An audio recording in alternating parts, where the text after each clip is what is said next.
नाज़रीन आदाब, सियासत टीवी के रास्त नशरियात में आपका इस्तक़बाल है।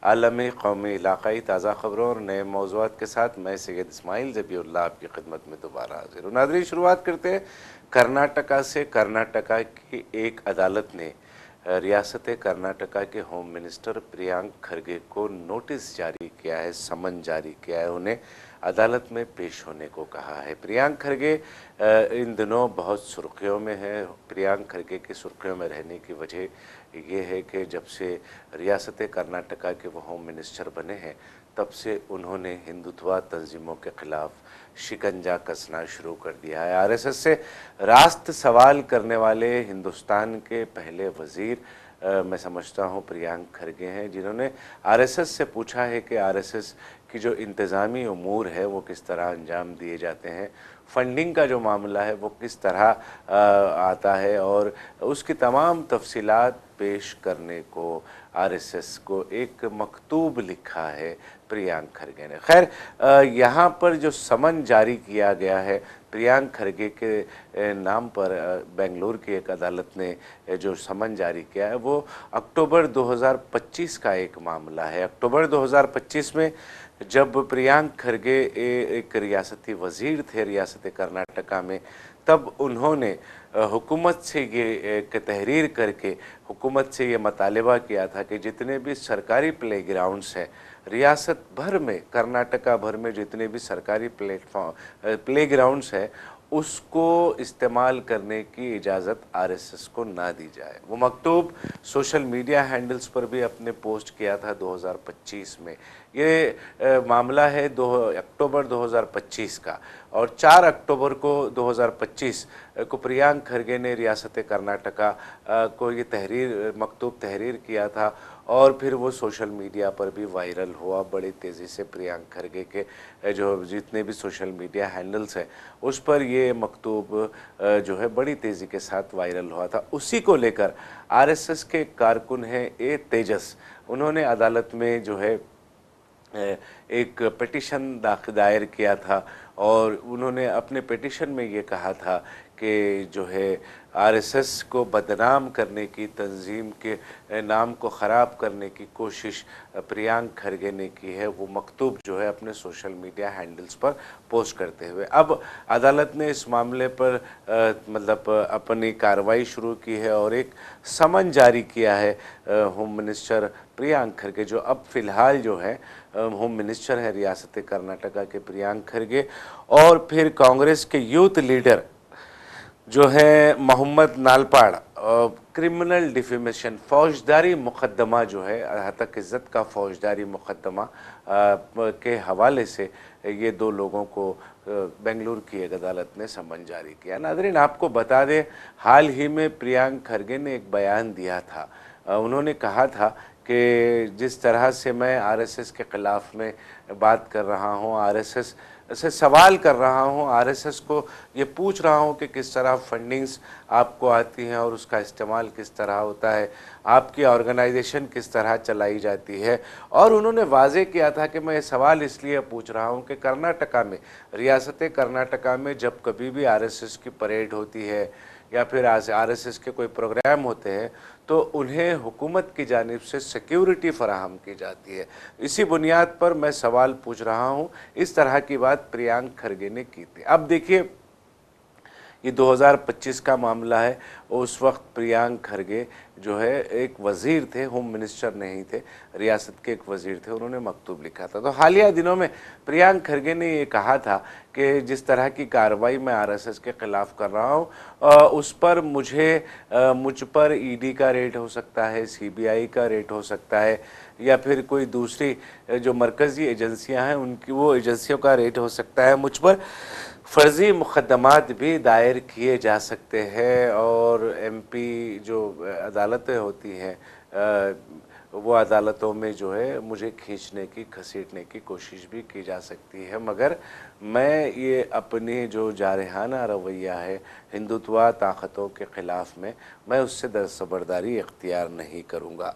तो नाज़रीन, ये वाक़या जो ताज़ा जो एपिसोड चल रहा है आरएसएस के ख़िलाफ़ में प्रियांक खरगे का, ये बेंगलुरु की एक अदालत का जो समन है वो समन जो है इस ज़िमन में नहीं है जो ताज़ा कार्रवाइयाँ हो रही है। मगर पुराने मामलात में भी जिस तरह से ख़दशात ज़ाहिर किए थे प्रियंक खरगे ने कि आने वाले दिनों में मुझ पर ईडी और सीबीआई का रेड भी हो सकता है, तो उस तरह के हालात जो है अब कहीं ना कहीं नज़र आ रहे हैं। 2025 अक्टूबर के मामले में अब अदालत ने कार्रवाई करते हुए जो है एक नोटिस समन जारी किया है और पेश होने को कहा है। मामले की सुनवाई 21 जुलाई 2026 को अमल में आएगी।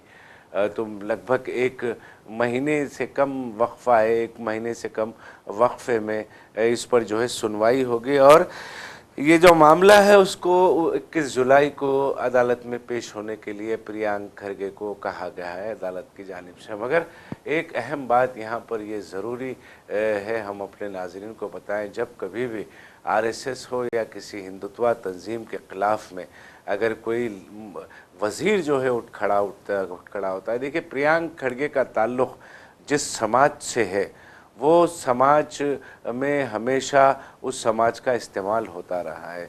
मैं उसकी तफसील में गए बगैर आपको मैं इशारतन ये कहूँगा कि जो भेदभाव है, ज़ात पात छूत अछूत का भेदभाव है, उस भेदभाव को के ख़िलाफ़ में जिस तरह डॉक्टर भीमराव अंबेडकर दस्तूर हिंद के मेम्बार जो हैं जिस तरह ने तहरीक शुरू की थी, उसी तहरीक के हिस्से के तौर पर जो है मल्लिकार्जुन खड़गे जो प्रियंक खड़गे के वालिद हैं और एआईसीसी के कौमी सदर है और प्रियंक खड़गे कर्नाटका में उसी मुहिम को अब फिर दोबारा ज़िंदा करने की कोशिश कर रहे हैं। ये हकीकत है कि आज भी आज़ादी के 70 साल के बावजूद भी अमृत काल के इस मुबैना अमृत काल में कहूँगा, क्योंकि जिस तरह का माहौल सारे मुल्क में बनाया गया है, नफ़रत फैलाई जा रही है। देखिए कितने अफसोस की बात है कि आप आसानी के साथ किसी को भी एंटी नेशनल, मुल्क का गद्दार, दहशतगर्द कह देते हैं। ये इंतहाई अफसोस की बात है। जो कोई भी हिंदुत्व ताकतों के ख़िलाफ़ में खड़ा होगा, जो कोई भी बीजेपी के ख़िलाफ़ में बात करेगा, जो कोई भी बीजेपी के मिनिस्टर्स की जो है नाकामियों पर का तस्करा करेगा, तो उसको आप एंटी नेशनल कह देते हैं। ये इंतहाई अफसोस की बात है। मैं इसलिए कह रहा हूँ कि हालिया दिनों में सीजेपी के एहतजाज को, सीजेपी के मतालबे को जो वज़ीर तालीम धर्मेंद्र प्रधान के इस्तीफ़ा की मांग कर रहे हैं, सीजेपी कॉकरोच जनता पार्टी को भी के कारकुनों को भी धर्मेंद्र प्रधान ने एंटी नेशनल कहा था। ये एक आसान बात हो गई है किसी को भी एंटी नेशनल करार देना इस मुल्क में। तो इन हालात में अगर प्रियंक खड़गे अगर निकलते हैं और जो है प्रियंक खड़गे हिंदुत्व ताकतों के ख़िलाफ़, वो ताकतों के ख़िलाफ़ जो मामूली बात पर मुखालफत करने वालों को मुल्क का गद्दार कहने से गुरेज़ नहीं करते, उनके ख़िलाफ़ अगर प्रियंक खड़गे खड़े होते हैं तो फिर मुल्क को भी चाहिए, मुल्क की उन तमाम आवाज़ों को चाहिए जो इस मुल्क में फ़िरक़े वाराना हम आहंगी को बरकरार रखना चाह रहे हैं, उन आवाज़ों को चाहिए जो इस मुल्क में आइन की बालादस्ती को क़ायम और दायम रखना चाह रहे हैं, उन तमाम को प्रियंक खड़गे के साथ खड़े हो जाना चाहिए। प्रियंक खड़गे की हर मुहाज से, हर शोबे से जो है हिमायत का ऐलान करना चाहिए। प्रियंक खड़गे ने जिस तरह का रवैया अख्तियार किया हुआ है शिद्दत पसंद और इंतहा पसंद ताकतों के ख़िलाफ़ में, वो रवैया जो है नागुज़ीर है। वक्त की अहम ज़रूरत है क्योंकि बहुत तेज़ी के साथ मुल्क फ़िरक़े वाराना जो बड़ी आग होती है वो आग में आहिस्ता आहिस्ता जा रहा है। उसको रोकने के लिए, मुल्क के आइन को बचाने के लिए मुजाहिदीन आज़ादी ने जिस ख्वाब के साथ हिंदुस्तान को आज़ाद कराया था और हिंदुस्तान को एक अजीम जमहूरियत बनाने में जो क़ुरबानियाँ दी गई हैं, इस मुल्क के मुजाहिदीन ने जो क़ुरबानियाँ दी हैं, उसको उन क़ुरबानियों की हिफाजत के लिए प्रियंक खड़गे जैसे लीडर जो है उनकी हिमायत में हर शोबे को खड़ा होना चाहिए। यकीनन इंतहाई अफसोस की बात है कि आज जो है उन लोगों के ख़िलाफ़ में कार्रवाइयाँ की जा रही हैं, उन लोगों के ख़िलाफ़ में अदालतें जो है अपनी ईमानदारी बताने की कोशिश कर रहे हैं, जो इस मुल्क के आइन को बचाने की मुसलसल कोशिश कर रहे हैं। तो नाज़रीन,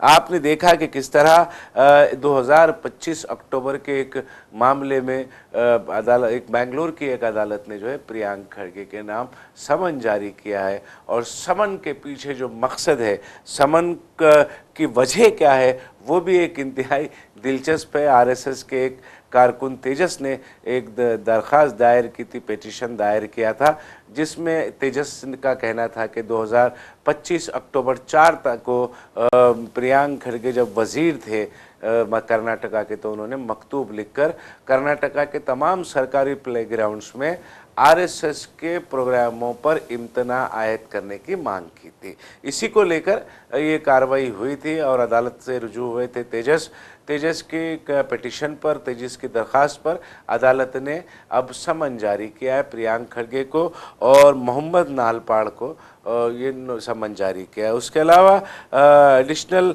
मजिस्ट्रेट संदीप पाटिल ने ये कहा था कि कर्नाटका के साबिक मिनिस्टर हैं दिनेश गुंडू राव, उन्हें भी तलब करने की दरख्वास्त की गई थी। तो जो chief judicial magistrate Sandeep Patil ने राव के ख़िलाफ़ में, गुंडू राव के ख़िलाफ़ में शवाहिद की कमी का हवाला देते हुए उनके नाम समन जारी नहीं किया है। तफसीलात है, फिर देखेंगे कि आने वाले दिनों में किस तरह का माहौल कर्नाटका में बनता है, किस तरह, क्योंकि अब तो ऐसा लग रहा है कि कर्नाटका में आरएसएस बैकफुट पर चल रही है, या फिर हुकूमत को गिराने के मकसद से क्या क्या काम अंजाम दिए जा सकते हैं, या फिर आने वाले इंतखाबात में कांग्रेस को हराने के लिए कर्नाटका में किस तरह की साजिशें की जाती हैं, उस पर भी हम यकीनन अपनी नज़र रखे हुए हैं और अपने तबसरे में उसको भी हम लाते रहेंगे। ये हकीकत है कि जो भी आवाज़ उठती है आइन को बचाने के लिए, दस्तूर को बचाने के लिए, इस मुल्क में ज़ात पात छूत अछूत के ख़िलाफ़ और फिर मुल्क में फ़िरक़े वाराना हम आहंगी को बरकरार रखने के लिए जब जब आवाज़ें उठती हैं, उन आवाज़ों को दबाने की कोशिशें ज़रूर की जाती रही हैं। नाज़रीन, हम इस बात को लेकर तशवीश में हैं, इस बात को लेकर फ़िक्र में हैं कि हमारा मुल्क महफूज हाथों में है। ये दावा किया जाता है मुल्क महफूज हाथों में है। आज हम घर में घुसकर मारने की सलाहियत रखते हैं, आज हम ईंट का जवाब पत्थर से देने की अहलियत रखते हैं, सलाहियत रखते हैं, काबिलियत रखते हैं। 56 इंच की छाती है और फिर हम दुश्मन की आँख में आँख डालकर बात करते हैं।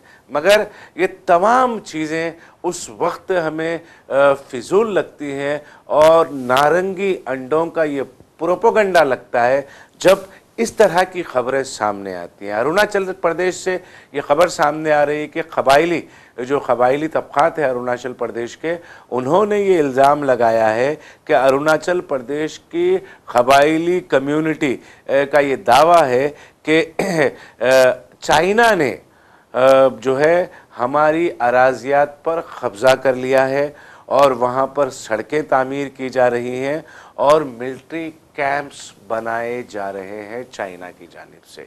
ये खबर बड़ी ही चौंका देने वाली है और ताज्जुब खेज है, क्योंकि हम अक्सर देख रहे हैं कि जब कभी भी बात होती है, जैसा कि हमने हालिया दिनों में देखा कि जी समिट के दौरान डोनाल्ड ट्रंप और वज़ीर आज़म नरेंद्र मोदी के दरमियान में मुलाकात हुई, 16 महीनों के बाद ये मुलाकात हुई थी, और जिस तरह के वीडियोस निकल कर सामने, हालांकि बहुत सारे वीडियोस को म्यूट कर दिया गया था, म्यूटेड वीडियोस थे, क्योंकि हमने माजी में जिस तरह के जो आवाज़ वाले वीडियोस हैं, सूती वीडियोस हैं, वो वीडियोस में हमने देखा था कि किस तरह वज़ीर आज़म हंसते हैं, किस तरह से, और मजाक भी उड़ाया उनका सोशल मीडिया पे मुसलसल जा रहा है। तो खैर, तो जी समिट में जिस तरह की मुलाकात डोनाल्ड ट्रंप और वज़ीर आज़म नरेंद्र मोदी के माबैन 16 महीनों के बाद हुई थी, उस मुलाकात को लेकर जिस तरह से गोदी मीडिया ने अपना तेवर बताए, मोदी ने आंख में आंख डालकर बात की और दो टोक अंदाज में बात की।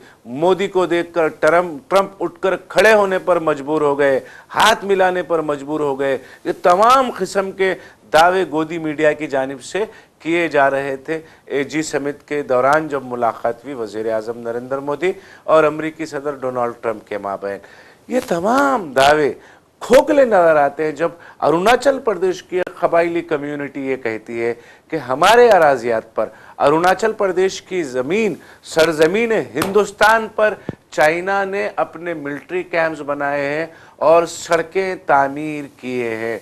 ये कोई मामूली दावा नहीं है, ये कोई आसान बात नहीं है, ये हकीकत में जो है चौंका देने वाली खबर है। चाइना अगर हमारी रियासतों पर कब्जा कर रहा है, चाइना हमारे रियासतों में दाखिल हो रहा है और हमारी रियासतों में अपने इंफ्रास्ट्रक्चर तामीर कर रहा है, तो फिर इन हालात में चाइना को मुंह तोड़ जवाब क्यों नहीं दिया जा रहा है? क्या वजह है कि चाइना से आपका लहजा नरम हो जाता है? चाइना के मुकाबले में आपका वो 56 इंच की छाती कहाँ चले जाती है? चाइना के मुकाबले में आप आंख में आग डालकर बात करने की अहलियत क्यों खो देते हैं? आप चाइना के मुकाबले में घर में घुस के मारने की सलाहियत आपकी कहाँ गुम हो जाती है? ये तमाम बातों का जवाब ना सिर्फ वज़ीर आज़म नरेंद्र मोदी को देना है, बल्कि उन तमाम अंधभक्तों को, उन तमाम नारंगी अंडों को देना है जो दावे करते हैं कि हम आज चाइना हो या दुश्मन के घर में घुसकर दुश्मन को मारने की अहलियत रखने के जो दावे करते हैं, उन तमाम को इन सवालात का जवाब देना होगा। अरुणाचल प्रदेश ना ट्राइबल कम्युनिटी है, ना ट्राइबल, बड़ी ख़दीम सकाफ़त उनकी है, बड़ी ख़दीम तहज़ीब के हामिल जो ना जो कबायली कम्युनिटी है अरुणाचल प्रदेश की, उन्होंने ये दावा किया है कि सुबनसिरी डिस्ट्रिक्ट, ऊपर सुबनसिरी ज़िले में जो है चाइना ने सड़कें तामीर की हैं और अपने मिलिट्री कैंप्स तामीर किए हैं। तो इस पर हमें कार्रवाई करनी चाहिए, चाइना से सवाल करना चाहिए और चाइना को खदेड़ कर वहाँ से निकाल भगाना चाहिए।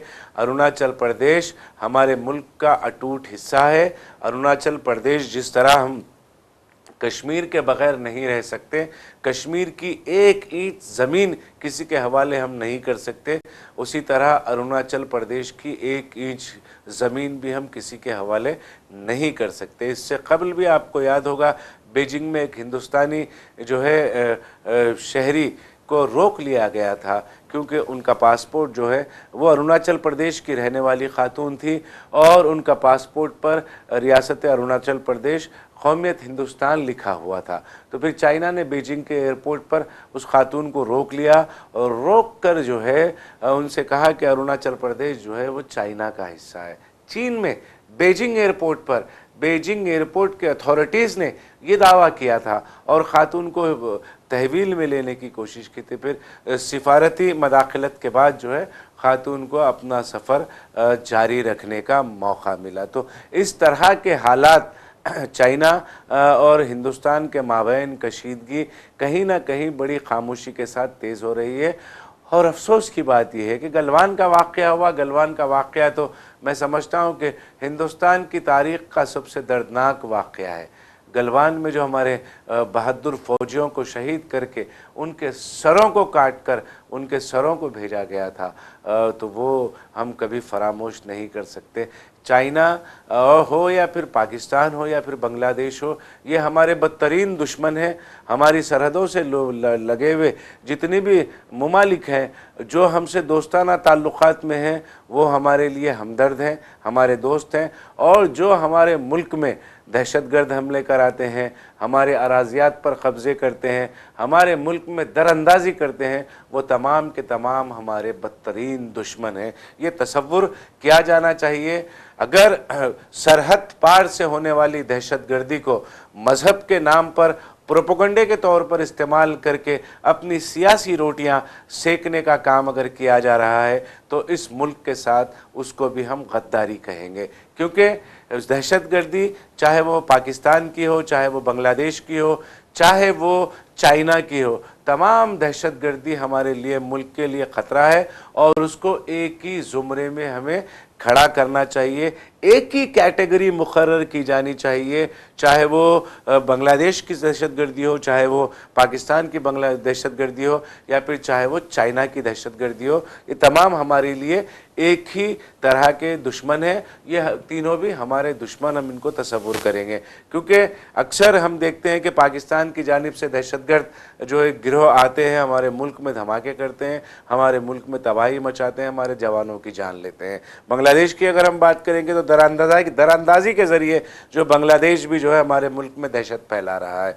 और फिर कहा जा रहा है कि वो जोग्राफियाई सियासत को तब्दील करने का काम बांग्लादेश के दरअंदाज कर रहे हैं, इस तरह का दावा किया जा रहा है। हालांकि पिछले 12-13 सालों से जो है मुल्क की सरहदें सबसे महफूज हाथों का दावा करने वाली हुकूमत के पास होने के बावजूद भी जोग्राफियाई डेमोग्राफिक जो चेंजेस की जो बात की जा रही है वो जो है वो इंतहाई अफसोसनाक है। चाइना की बात हम करेंगे, गलवान से लेकर अब अरुणाचल प्रदेश के सुबानसिरी ज़िले तक, ऊपर सुबानसिरी ज़िले तक के जो वाक़यात हैं, चाइना भी जो है बड़ी तेज़ी के साथ, क्योंकि मुझे ये ऐसा लग रहा है कि कहीं ना कहीं हमारी खारिजी पॉलिसी में कहीं ना कहीं खोट है।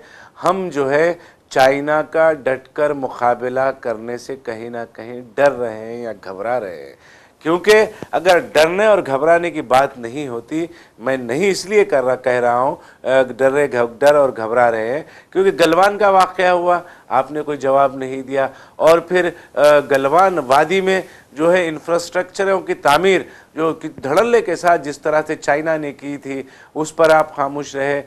फिर मुआहदे की बात हुई, कुछ डील हुई, लेकिन चाइना ने उन अराजियात से जहाँ पर उसने अपने इंफ्रास्ट्रक्चर तामीर किए थे, अपने मिलिट्री कैंप्स बनाए थे, सड़कें तामीर की थी, घर बनाए थे, वहाँ से दस्तबरदारी चाइना ने इख्तियार नहीं की। अब देखिए ऊपर जो है सुबानसिरी ज़िले से के कबाइलियों का ये दावा है कि चाइना ने हमारी अराजियात पर कब्ज़ा कर लिया है और हमारी अराजियात पर वो मिलिट्री कैंप्स बना रहा है और सड़कें बना रहा है। नाज़रीन देखिए, अगर हम अक्सर देख रहे हैं कि वो रियासतें जहाँ पर बीजेपी बरसर इक़्तिदार है, वहाँ पर सिर्फ़ और सिर्फ फ़िरक़े वाराना एजेंडे को फ़रोग़ दिया जा रहा है। ये कहा जा रहा है कि चीफ़ मिनिस्टर कहते हैं हालिया दिनों में जब मगरबी बंगाल की बागडोर जो है बीजेपी के हाथ में आई तो बीजेपी ने शुवेंदु अधिकारी को अपना चीफ़ मिनिस्टर बनाया। शुवेंदु अधिकारी ने अपने पहले बयान में बीजेपी के इक़्तिदार में आने के फ़ौरी बाद शुवेंदु अधिकारी ने अपने पहले बयान में ये कहा था कि मैं जो है नंदीग्राम हो या भवानीपुर हो, दोनों असम्बली हलकों में सिर्फ मुझे वोट देने वालों के का काम करूंगा, यानी हिंदुओं का काम करूंगा और मुसलमानों का काम मैं नहीं करूंगा। बाज़ाब्ता उन्होंने नाम लेकर, हिंदू और मुसलमान का नाम लेकर उन्होंने बयान दिया था। चीफ मिनिस्टर की दौड़ में सबसे आगे उस वक्त शुवेंदु अधिकारी थे।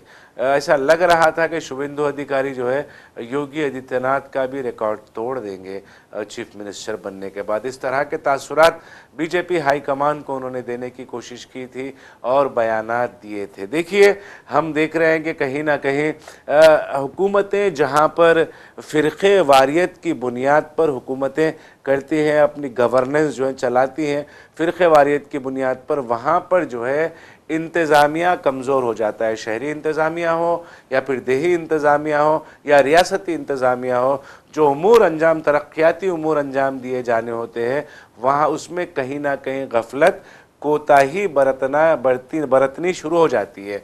देखिए हालिया दिनों में एक जो है वेयर हाउस मुनहदम हो गया था जिसमें कई मजदूर मारे गए। अब फिर एक खबर ये आ रही है हल्दिया से कि एक पावर प्लांट जो है पाइप लाइन में लीक होने की वजह से आग के शोलों में जो है पावर प्लांट जो है लिपटा गया है, जिसमें 20 लोग ज़ख्मी हुए हैं। मगरबी बंगाल के हल्दिया का ये वाक़या है। देखिए, यही हम कहते हैं कि आप जो है फ़िरक़ा परस्ती को जहन से निकाल कर जो है आवाम की फ़लाह व बहबूद के लिए आप अगर मुंतखब हो जाते हैं आपका मुसलमान हो या फिर गैर मुस्लिम हो, आप अगर मुंतखब हो जाते हैं किसी लोकसभा हलक़े से या फिर किसी असम्बली हलक़े से आपका इंतखाब अमल में आता है, तो वो असम्बली हलक़े की मुकम्मल आबादी की ज़िम्मेदारी आप पर होती है। उनके बल्दी बरक़ी आबरसानी मसाइल को हल करने की, उन्हें उन तक हुकूमत की फ़लाही स्कीमात को पहुँचाने तक की ज़िम्मेदारी आपकी होती है। अगर आप तक़सीम की बुनियाद पर इस काम को अंजाम देंगे तो फिर यकीनन आपके मातहत काम करने वाले लोग और वो तमाम सरकारी ओहदेदार जो मुख्तलिफ़ महकमों में काम करते हैं, उनके जहन में ये आ जाएगा तो ये हुकूमत तो सिर्फ़ फ़िरक़ा परस्ती की बुनियाद पर काम कर रही है।